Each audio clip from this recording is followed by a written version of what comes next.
Right. Can everybody, Amber, tell me, can you see that okay? Okay. Thanks to everybody for coming. And feel free to unmute, ask questions at any point in time throughout the presentation.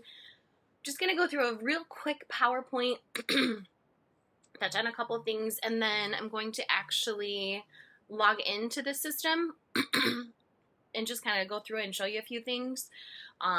Show you how to create an account if you haven't done that already, and then kind of what it looks like from there. What it looks like when you submit a letter of recommendation request, and all those good things. But like I said, feel free to unmute, ask any questions along the way.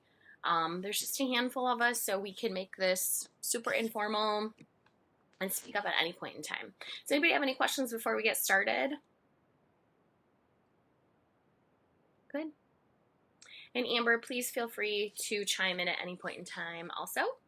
I guess I probably should introduce myself. My name is Jackie Johnston. I am one of the pre-health advisors here at CMU, and then I have my very trusted colleague, Amber Schneider. Some of you might not recognize her name also, who is also a pre-health advisor here, and we're going to kind of go through the application system for you for vet. Okay, so we're just going to kind of talk a little bit about the system, the application, and then we will have time to ask questions for you to ask questions at the end. But like I said, if you have any questions at all along the way, please feel free to unmute and just ask at that time too. So for this upcoming cycle, the application system opened up on January 20th, so it is out there. You can view everything. You can get started on it. You can start putting in some of your personal information. You can't actually select the programs until May 12th. I tried to even just search it up to see, and it wouldn't let me do it, but I'll show you what that looks like still too. But that's the first day you can go in and select the programs and where you want to apply.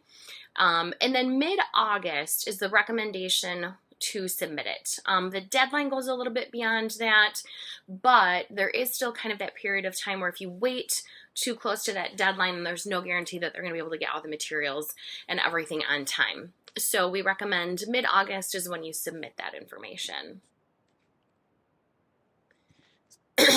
Okay. So what does the VMCAS do? So it's a centralized application service for colleges of veterinary medicine, and it absolutely helps in terms of simplifying the process for you. So you're not filling out separate applications for each school, submitting all those transcript requests, sending letters of recommendation to all the individual schools. It's a centralized system to help you with that process. There is also a verification process so that when you submit all the materials, they will go through and check the accuracy of those before they submit it to your selected programs. They will then send the application data to the participating schools that you've selected. They will also collect and distribute your letters of recommendation, and that's one thing when I get into the system, I'll show you kind of how that works and what that looks like. And they will also facilitate the criminal background check for all applicants. Jackie, just one reminder. Did you start recording? Yes, I did. Are you done? Yes. Yep. So obviously there is a cost to applying. The initial cost is $220 for the application, and that does include all of the materials going to one vet school of your choice. And then in addition to that, for any other schools that you want to apply to, it's $120 for each additional school. So I know that when we do some of these other workshops, we talk about the financial piece of it, and this is where this comes in too, to be planning for the cost and how many schools you want to apply to, and so just kind of having that information and knowing what those numbers look like. When you first get into the system, this is what it looks like. So if you haven't created an account yet, this is what's going to pop up, and I'll show you how to do that. It's really easy to create an account. And I promise if I can do this, anybody can do it, really and truly. I'm not the most tech-savvy person in the world. So if I can go in and do it and maneuver through the system, then you all should have no problem getting in and doing it also. There are then 4 different kind of areas where you go in and you submit the information. So there's the personal information, the academic information, supporting information. That's where the letters of recommendation and those kinds of things come in. And then there's other program materials as well too. You can obviously go right through there and put in the school where you want their or you can submit from where you want your transcript to come from. But you will still have to go in, and correct me if I'm wrong on this, Amber, and enter in all of your coursework individually, correct? Yes, but so that screenshot there is showing for Vimcast, they allow you to pay a fee if you don't want to hand enter every course. I forget theirs off the top of my head. I want to say it's like $63. You can pay a fee and they will enter a certain number, I think up to 3 transcripts for the fee. I did see that. It's like called PTE. Mhm. And I think that number was very close, if not exactly what you said that cost. But when we get in, we can confirm that for you guys. Okay. Okay, so before we actually log in and take a look at anything, any questions so far? Okay. Quiet group on a Friday afternoon. All right. And it looks like we had Morgan join us too. Hi, Morgan. How are you? Good, how are you? Good. Thanks for coming. Let me just ask too, and feel free, like I said, to unmute and answer my question. Have any of you gone in and actually created an account yet? Yeah, I started my application already. Okay, perfect. Any of the rest of you, Haley, Nick, Shelby, have you created the application or the account yet? Feel free, you're all muted, so unmute. I have done that, but I have not really looked into it much yet. Okay, no problem at all. And this would be, if you haven't yet, this would be the time I would say at least to go in and get the account created. So it's there, you can log in at any time. I mean, it is a little bit of a process. Like I said, there's the different components, the different parts. So it's going to take some time. It's not something that you're probably going to sit down and do all at once. So there's no harm in, even though you can't select the schools until May, get the account created and start putting in at least some of that, demographic, personal information, get all that in there. And so then when it gets closer to that time, you've got a lot of that already in. So let me go back to share my screen a second and show you how to do that. And then once you create the account, I'll show you what it looks like too.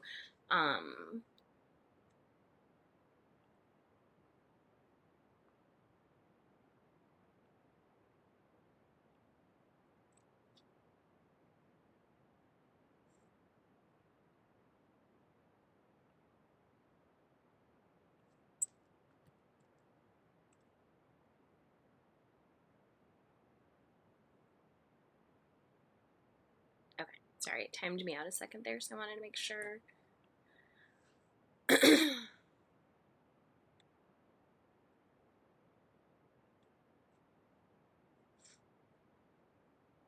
All right.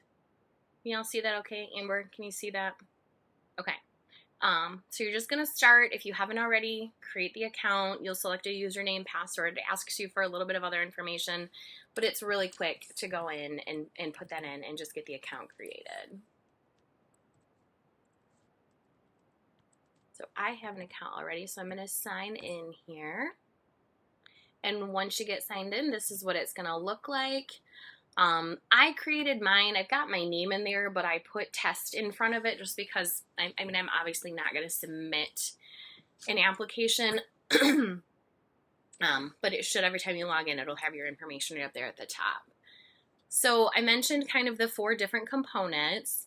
So we'll kind of go through and look at each one of these. And then I do want to go into and real quick and just show you the AAVMC website too, because there is a lot of good information and a lot of good resources there in terms of applying, a lot of helpful information that I saw too. So any questions you don't get answered today, there's a ton of resources out there too. So the first part of it is just your personal information, and there's actually different components to all of that too. So these are the things that you can go in and start inputting now. So obviously just a release statement, acknowledging and giving permission for them to release the information to the schools. I think there's one even in here too, allowing the information to get, I think, released to advisors and the school. So like not just the schools you want to apply to, but like if you want us to have this information, it's really important because we don't always know. We get asked a lot of times, you know, for numbers and data and what's the percentage. But as the student, when you are applying, if you haven't given permission for your institution to get that information, we can't really always provide the most accurate information. So it's helpful that you give that information and give permission for us to get that information too, so we can provide that information to incoming students. Yeah, go ahead. And I will say, you might, if you do choose to give us access, which I beg you to do, Yeah. your information is never shared. It becomes aggregate data. So we receive it with your name on it, but then we immediately take your name off of it so that we're not sharing any information about you or where you applied or where you got accepted or anything like that. It truly becomes data so that we can do better research on our programs and that kind of thing. So. Thank you. Thank you for adding that part in. I didn't think about that. Yeah, but we're never going to actually show your name or any of your personal information. It's just for our purposes so that when we get asked those questions, you know, especially from prospective students coming in, we can give them a little bit more accurate picture of what that looks like and how many of our students get admitted and things like that. And then you've got just the biographic information, contact information. And you can see there's just a few quick sections on each one of these. Citizenship information, race and ethnicity. This one I thought was interesting, parent guardian. You don't have to, so you can just look that you're not adding. Amber, you might know this. Would there be a reason to list a parent or guardian in the system?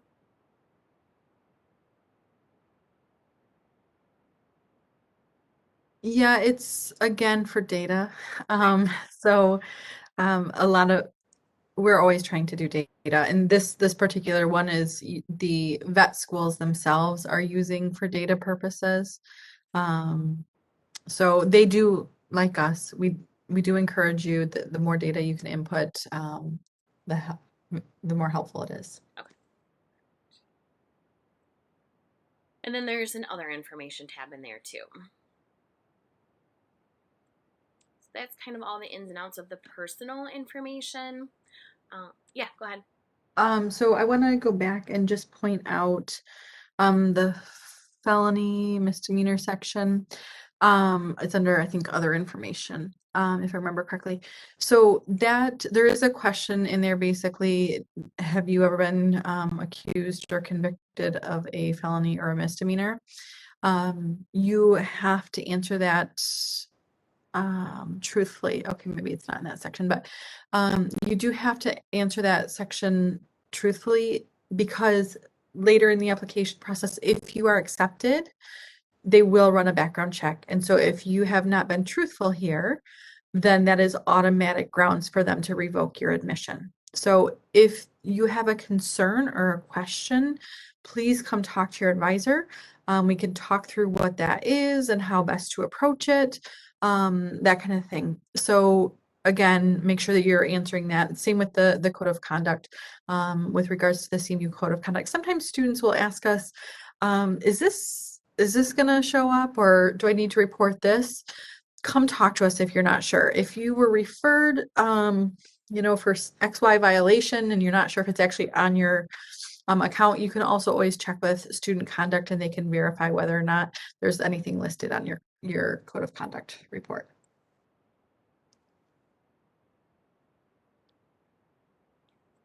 So then academic history is one of the others. It does ask just for the high school that you attended. You do not have to provide high school transcripts though. They just ask for the high school you attended. And then under colleges, so like I went in and added Central Michigan University, just because mine is under a test, that I'm graduating in May of 2027, so that's a little ways away. But you do have to submit transcripts from any college or university that you attended. So if you, obviously, CMU is your home school, but maybe you took a couple classes over the summer at community college, even if those were just, general education requirements, you want to add every school that you attended and have transcripts sent from every school. So like, even though you may have transferred those credits back into CMU, we're not going to provide that on our transcript. So list every school that you attended and have transcripts sent from each school as well. And then under the transcript, so I listed Central Michigan University. PTE is the service. Let me click on that a second just to get an exact number. For 1 to 3 transcripts, it's $69. And then for more, 4 to 6, $95, and then 7 or more, $145. So that's what Amber was talking about in terms of they will go in and process some of those transcripts, so you don't have to go in and manually enter all the information in. If you are going to manually enter your courses in, my recommendation is that you first have an official CMU transcript sent to yourself, as well as an official from any institution. And the reason for that is because sometimes your unofficial transcript looks slightly different, or it's abbreviated in different ways, course names are, than your official. And what you input into the system must be identical to what's going to appear on the official transcript, because that's part of the verification process. So if it looks different, then it will cause flags and could delay the processing of your application. So to make sure it's identical, have that official transcript sent to yourself. Use that as you're typing everything in into the system, or pay for the service, your choice. And just real quick, I have a and I can show. question. Oh yeah, go ahead. Sorry. Okay, so can we request a transcript to ourselves and then at the same time request it sent to the school, and then after that we can input our classes, or is that a backwards order? So it's not quite like that. Okay. And Jackie is just about to show you why it's not exactly like that. So can you show them the transcript request?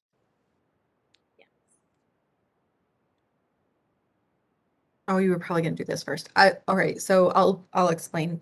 So you don't ever have your transcript sent to the institutions. You have it sent to VMCAS.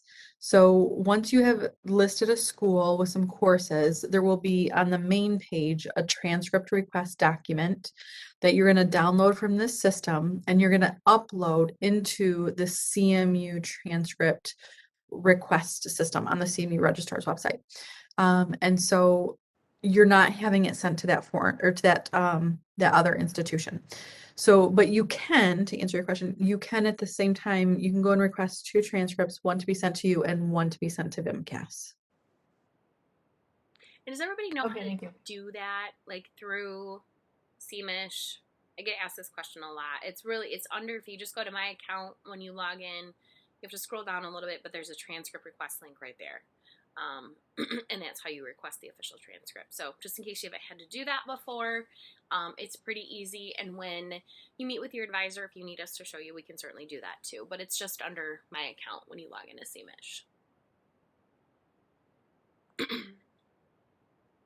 Any other questions about transcripts? I mean, obviously you can see here in terms of selecting the term, the year, and this is kind of where then you're inputting all of that information. And like Amber said, you want it to match up to what's on that official transcript that they're going to get. Check, can you just add one course, because then they can see how the coding goes? Yep.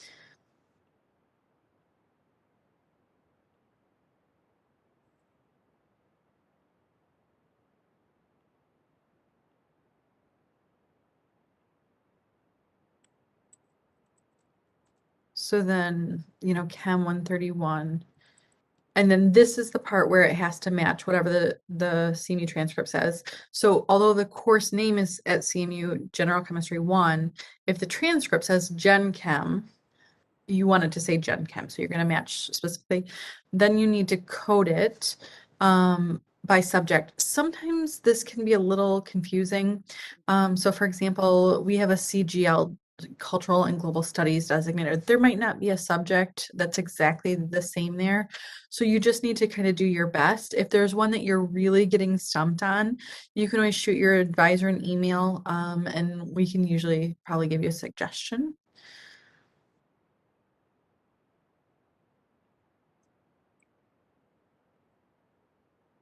That good? Does that help? And then the grade will be the first, you're gonna put it in the first box, so that's a B, let's say. And then you don't need to take care of the CAS grade. It will see it automatically populated. So that the CAS grade is because if some schools don't use Bs, they might say like a 3.2, so then it will convert it for those students into whatever the CAS system is gonna use it to calculate. And then you just hit save. And then you're on to the next one.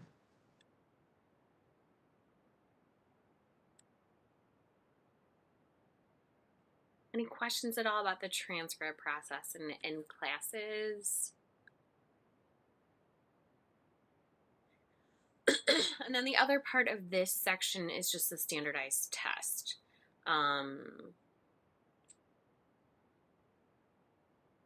just adding in the test that you took, or if you're planning to take it, and I'm assuming this is the code that you get when you schedule for the test, and that's how they verify that information. But that's the last part of that section.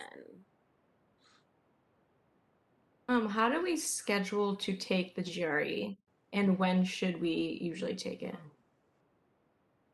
So scheduling it, I believe it's done right through their website. Does that sound right, Amber? So, I'm not sure whoever asked that question, but if you want to send either one of us or your advisor an email, we will be happy if you didn't attend the GRE session that we held in the fall semester. We did have a whole session on the GRE, and we're happy to send that. We recorded it.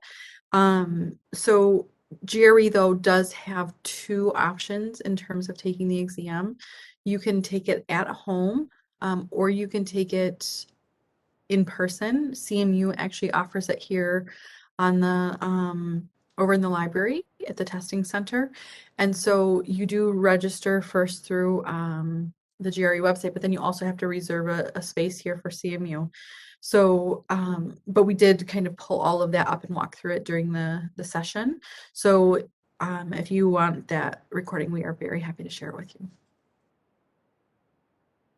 So I had a quick question. Yeah. When I was looking at some colleges like Michigan State, they say they don't even like bother looking at the GRE. So would it hurt me to not take the GRE for this process? Do you like recommend taking it anyways? I wouldn't take it if I don't need to. I mean, not, I would be looking at the schools you're applying to, and if nobody's gonna require it and nobody's gonna look at it, then why waste the time and money? Okay, thank you so But much. there are absolutely schools that require it. So if you're gonna apply somewhere that does, then absolutely.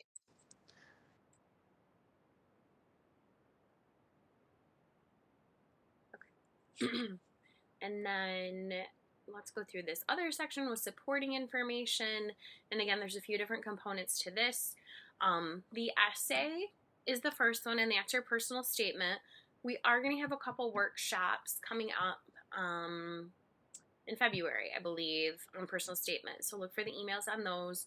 If you need a little bit of help or guidance, but it actually, if you click on it, it definitely gives you kind of a good synopsis of what they're looking for with that. And I'll show you on the AVMC website too. They actually give some good information in terms of like writing your personal statement. But this is where you're actually going to put all that information right in. Obviously, you don't want to start it here we're going to talk about in the workshops, brainstorming and putting, ideas on paper. You don't want to just like sit down and start writing it right here in the application. You basically want to have it done at this point, and then you'll go in and just put the information in. But we are going to have a couple workshops coming up in February, so keep an eye out for those emails. And then your letters of recommendation. So this is another question I think I get asked a lot, Amber, you probably do too. But how do I go about this? Like, do I have to get the letter from the person, and then do I have to upload it and submit it? Do I have to send it directly to the school? And basically there's right through the application system, you can go in minimum 3 letters, and you can submit the request. I sent one to Amber, and I'll show you then what the email looks like that she got, as far as like, hey, this person's requested a letter of recommendation, and how she would go in and submit that. But it's pretty quick and simple to do. You're just going to put in the information of that person, when you want the letter by. You put a little message in here, and then that will get sent directly to that person. And I'll show you in a minute kind of what that looks like. I said the email that Amber got when I submitted to her. I do encourage you, when you put the recommenders information there, as soon as you hit submit, it immediately sends the email to them. I do encourage you at that same time to send an individual email to them to say, hello, Dr. So-and-so, I just sent you, hopefully you received it from the VimCast system. If you didn't, please let me know, because it can go to spam. And so you don't want to make the assumption that they have it when really they don't. So I think that individual email from your personal account is always a good idea right alongside it. Yeah, and like Amber said, that was the other thing I was going to bring up too. If it goes to spam, you want them to know, like, hey, you should have gotten this email. So that gives them a heads up that if it didn't come into their inbox, well, then they maybe need to go look at, their junk mail, or mine's my clutter inbox. A lot of stuff goes to that too. I have to go back and look through that. And obviously, ahead of this point, you're having conversations with them about, hey, it's getting to be that time. I'm working on my application. I'm going to submit this. So they should be looking for it and waiting for it, but obviously sending them that email too at the time that you submit it, then they know that it should be there in their inbox.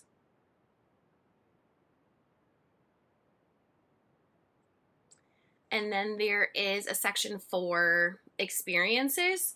And that experience, it asks what type. So is it animal experience? Was it employment, extracurricular activities? Did you do some research? Did you have some actual vet experience, volunteer experience? So it'll ask you which type of experience it is. And then you're going to go in and input all that information. And I think, do you know how many of these you can enter, Amber? I didn't put one in,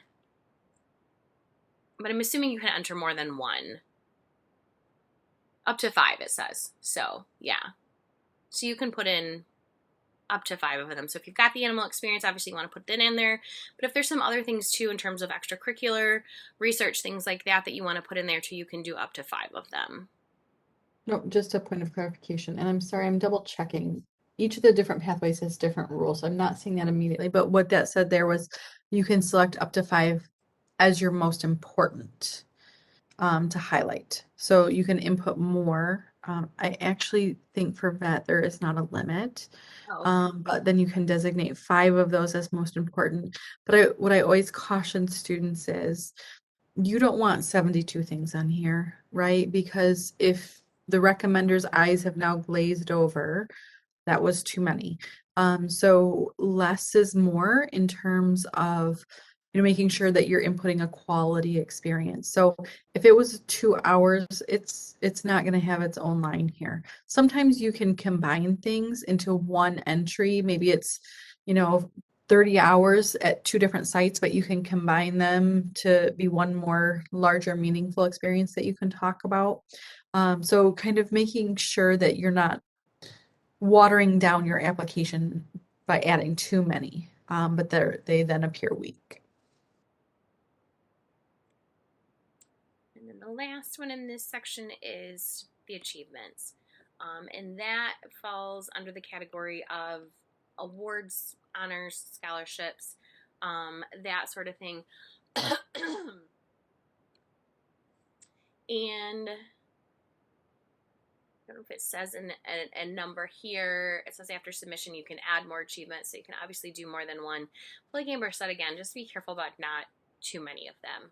Make sure it's something that you really want highlighted and you really want them to see, and that it's something that's going to make you stand out. If it's, again, something small and there's a lot of them in there, they're probably really just going to glance over that quickly and not look at it as closely as you would want them to. I have a quick question. Do they only want college stuff, like nothing from high school, or should we add that too? Um, Under the experiences, it does say only current or completed high school and college experiences. Amber, would you have a suggestion on this? I typically say focus more on the college. So that is the exception to that rule. And that, so anything animal related going back into high school counts. So that very much goes. So if you did FFA, if you did 4-H, you worked in a vet's office, volunteered at HATS, for 2 or 3 years in high school, those hours absolutely should be part of this application. That makes sense. FFA was the one that I was thinking about too, because that's really big where my kids go to high school, and that's, I would think, super significant. Now, if you did like 30 hours of raking leaves your sophomore year of high school, that I would leave out, right? So again, I would be really focusing primarily on animal experience hours from high school, everything else really post high school.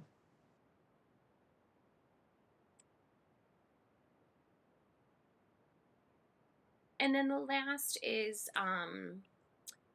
this is the part you can't do quite yet, but this is where May 12th is the date, but this is where you can go in then and add the programs. So which schools you want to apply to, that's when you can go in and input that information on May 12th.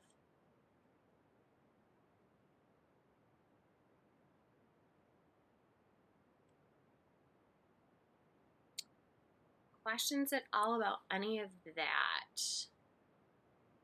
Amber, is there anything else you think that is important or should be?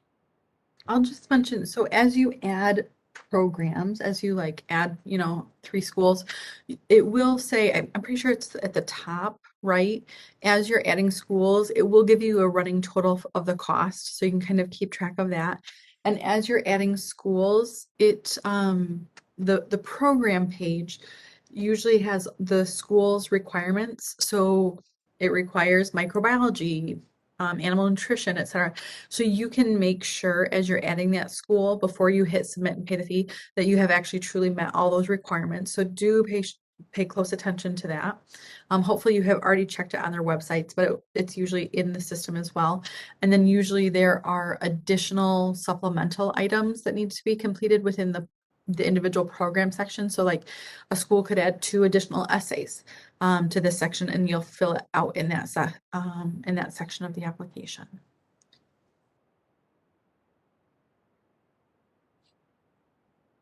I just have a quick question. So for recommendation letters, is there anyone that you preference should be from a recommendation, like any certain professors? I know you need a veterinarian, but I didn't know if there are any requirements after that. I usually say at least one science faculty, and you want it to be your lecture instructor and not the lab instructor. They're typically looking for that. Amber, do you, with non-science faculty with vet, is that an issue at all? No, but I will, in terms of choosing who, take a look at the different schools. So different schools might have different requirements. So school A might say you have to have 2 science faculty and a vet. School B might say 1 science faculty, 1 vet, and somebody that knows you well. So you want to make sure that you're looking at those differences. Also, VimCast does allow you to input more, and then you can assign it per institution. So if you really want these 3 to go to MSU, but you want a different set of 3 to go to Ohio, you can assign them per institution. And if there's one that says someone that knows you well, that should not be a family member. Usually in those scenarios, like a work supervisor, could be Or somebody that you volunteered under, like if you volunteered at the Humane Society for a year and the organizer you have come to know really well, that would be an example maybe. and even somebody that you worked directly with in that program, even if they didn't supervise you necessarily. Sometimes I find with like supervisors, like they are great. You can go to them if you have questions, but they're not really there in terms of like the day-to-day stuff. And it's somebody more that's working alongside of you, that knows you well enough to talk about your work ethic, your commitment, that sort of thing. So, but just make sure it's not a family member. I did just have another thought that we didn't mention, and that is the GPA calculation. So hopefully you're aware, but just want to highlight that your CMU GPA may not be your VMCAS GPA. So CMU calculates their GPA without any transfer grades, and we only count the most recent attempt at a class. So if you retook a class, we deleted the first grade. VMCAS will count every course, every institution, every attempt. So if you took a course once and got 3 credits of a C, and then you took it again for 3 credits of an A, the 3 credits of A and the 3 credits of C are all going to be calculated. So a lot of times students will be like, well, why does my GPA look different than my CMU GPA? Shouldn't they be the same? Nope, it is, all of it comes in this calculation.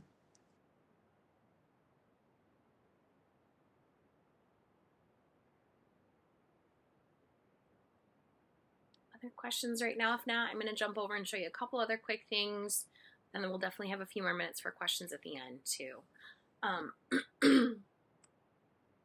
The one other resource I wanted to just show you in terms of the application and just some helpful information, right through the AAVMC website.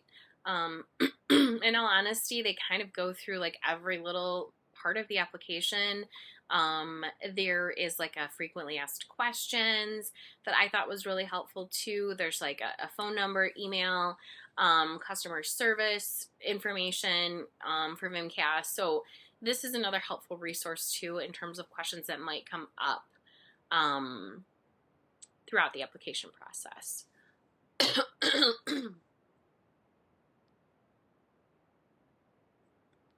And then let me show you the email really quick and what that looks like, just so you have an idea of what those individuals are getting when you're requesting the letters of recommendation.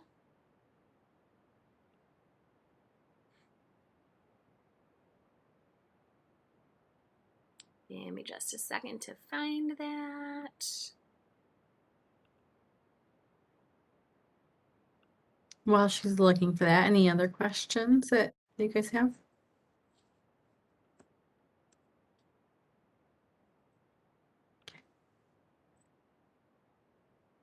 All right. Is that coming up okay? Can you see that email? So this is what, when I sent the request to Amber, this is what she got. And this is exactly what it looks like. It gives her instructions on how to submit it. I put in, a deadline as far as when I wanted it done. I just put test into the note, but there's that spot there where you can put that information in if there's anything else special with the request when it goes to them, that you can put that in there. But this is the email and what they get then once you submit that. And it really is immediate. I mean, Amber replied to me right away after I sent it, and she's like, got it. So it really, they get it instantly.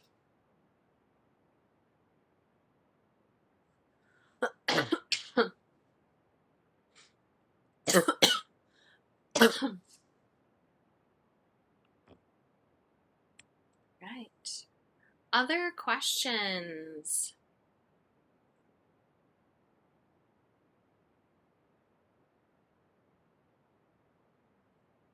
Okay, good. And obviously, if you think of anything else, email your advisor, schedule an appointment, and we can talk through this stuff more with you. I did record the entire session, so if there's something that you're like, oh shoot, I can't remember what they said when we were talking about this, let your advisor know and we can send you the recording too. Jackie mentioned the upcoming personal statement workshops. There'll be one in, I think, mid-February, one in mid-March, and we'll also have an interview workshop pending COVID in mid or late April. So keep an eye out for the emails that are coming through that listserv. But we encourage for the personal statements that you first attend the workshops, but then we also are happy to give feedback after you've done the workshops. So as you're heading into the application season and getting things a little bit more concrete, schedule an appointment with your advisor. We're definitely here for that reason. I will just kind of give you a note. We do have freshman orientation from the last week of May through most of June. So that time period where you all have just finished classes and it's a great time for you, a little chaotic to get onto our schedule. So if you can be a little bit proactive throughout this semester, it tends to be a little bit easier to connect with us, although we are still available throughout the summer and even during that crazy orientation period. It's just not quite as accessible. So, but yeah, we definitely want to help you through the process. And those emails come from Heidi, right, Amber, with those workshops? Yep. So Yep. look for, I think sometimes I've had some students go, oh, I didn't recognize that name because I think they expected it to come directly from us. But Heidi Mahan is our supervisor, and she's the one that sends those emails out. So if you see something from her, it's typically in regards to something important that we felt needed to be sent out. So that's who those emails will come from.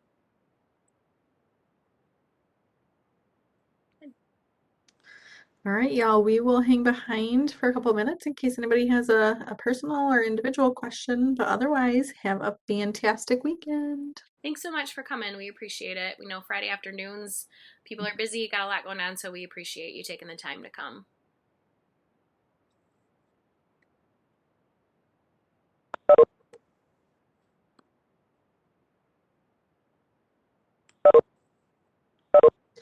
Do you want to quit recording? Yep. Just in case there's an individual question.